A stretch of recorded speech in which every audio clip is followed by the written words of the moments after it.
5ই আগস্টের পর 5 মাস হয়ে গেল ভারত তার কোনো মন্ত্রী বা সংস্থা প্রধান কখনো এই ধরনের কথা বলে নাই। আমি আমার আগের ভিডিওতে বলছিলাম যে ভারতের প্ল্যান মোতাবেক সব চলতেছে এবং এই প্ল্যান মোতাবেক চালাইতেছে ভারতের আরেক সেবাদাস ওয়াকার। আমার কথা অনেকেই বিশ্বাস করেন নাই, অনেকেই আমাকে কইছেন ওয়াকার একটা বিপ্লবের শক্তি। এখন দেখেছেন তো, এখন দেখেন ভারতের সেনা প্রধান বলে তার সাথে নাকি অন্তর্বর্তীকালীন সরকার গঠনের পুরা সময় জেনারেল ওয়াকারের সাথে যোগাযোগ ছিল। অর্থাৎ ওয়াকার সাহেব যখন রাজনৈতিক নেতাদের নিয়ে অন্তর্বর্তীকালীন সরকার গঠনের চেষ্টা করতেছিলেন তখন তিনি নিয়মিত ভারতের সেনা প্রধানের সাথে যোগাযোগ রাখতেছিলেন। রাষ্ট্রদ্রোহী কাজ করছেন তিনি। ওয়াকার সাহেব হয় আপনি বিপ্লবের স্পিরিট ধরতে পারেন নাই এবং হাসিনার আমলের অভ্যাস 2 দিনে ছাড়তে পারেন নাই, অথবা আপনাকে ভারতের সেনাপ্রধান ফাঁসাইয়া দিছে যাতে বাংলাদেশের সেনাবাহিনীর সর্বোচ্চ নেতৃত্ব বিপ্লবের বিপক্ষে কাজ করতেছে এইটা জনমনে ছড়ায় দেওয়া যায়।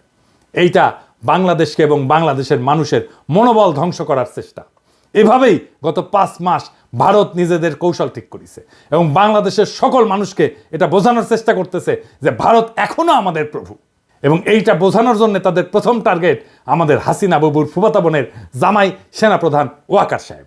আমি অবাক হই যে সমস্ত সেনা সদর বা আন্তঃবাহিনী জনসংযোগ পরিদপ্তর এই নিয়ে কোনো কথা বলেন নাই, আর ভারতের দালাল বাঙ্গুয়েলিটারা বৈশাখী নিজেদের দেখতেছে আর নিজেদের হারানো প্রভাব পুনরুদ্ধারের স্বপ্ন দেখতেছে। প্রথম আলো গং এখন এইগুলা নিয়ে পুরা গল্প বানাবে ফায়াজ করিমের মতো।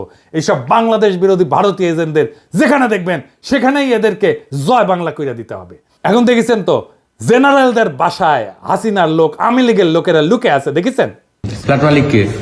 ফ্ল্যাট মালিক হচ্ছে মাহবুব সামদ চৌধুরী, মেজর জেনারেল। জি। উনি এখন বর্তমানে কোথায় আছে? উনি এসএসএফ আছে। এসএসএফ আছে, ডিজি।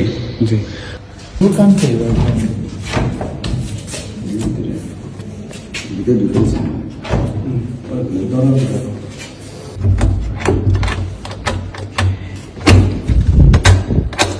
এক্সকিউজ মি, কেউ যদি থেকে থাকেন আসেন, কথা বলেন, বের হন, নাহলে আমরা কিন্তু দরজা ভাঙতে বাধ্য হব। আপনারা যদি ভিতরে কেউ থেকে থাকেন একটু কাইন্ডলি একটু কোঅপারেট করে বের হন, নাহলে আমরা কিন্তু দরজা ভাঙতে ইয়া করব।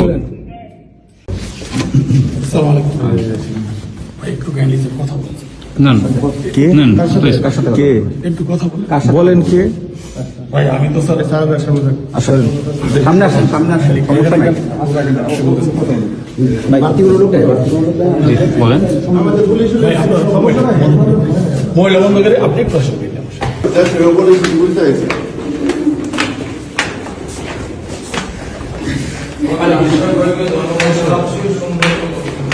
তো এখন কি করা লাগবে আমাদের এই সেনাবাহিনী নিয়ে? এর মধ্যে আমাদের সামরিক সক্ষমতা এমনভাবে উন্নীত করতে হবে যেন ভারত আমাদের ভয় পায়। ভারতের সামরিক শক্তি আমরা জানি, সেটা ওয়াকার সাহেবও জানেন। সামরিক বিষয়ে তাই এখানে বলতে চাই না, আমার সাথে যোগাযোগ করলে পরামর্শ দিয়ে দিব। তবে এটা বলতে পারি আমাদের সশস্ত্র বাহিনীকে নতুন নতুন আধুনিক যুদ্ধ বিমান, ট্যাঙ্ক, যুদ্ধ সরঞ্জাম কিনতে হবে। মাঝে মাঝে সে সমস্ত মাল দিয়া একটু প্রশিক্ষণ করে তো ফুটেতে টুটেতে হবে আর কি, বুঝছাও? আর বলিছি এটা সাইবার ব্রিগেড করতে হবে আমাদের শক্তিশালী, তাইলে আমাদের পাতলা পায়খানা চলতে থাকবে। ভারত কিন্তু ফ্রান্স থেকে রাফেল কিনেছে, রাশিয়া থেকে কিনেছে সুখয় যুদ্ধ বিমান। আমাদের তো রাশিয়া আর ফ্রান্সের সাথে সম্পর্ক ভালো, যুক্তরাষ্ট্রের সাথেও ভালো, তুরস্কও আছে। ভারত এতদিন আমাদের আধুনিক যুদ্ধ সরঞ্জাম কেনার ব্যাপারে ভেটো দিয়ে আসছে করলে, এখন বুঝতে পারছেন তো কেন তারা ভেটো দেয়? এই কূটনীতির কারণে, কারণ ওরা চায় আমরা যেন সমরে শক্তিশালী হইতে না পারি এবং তাদের সেবা দাসী হিসেবে থেকে যায়।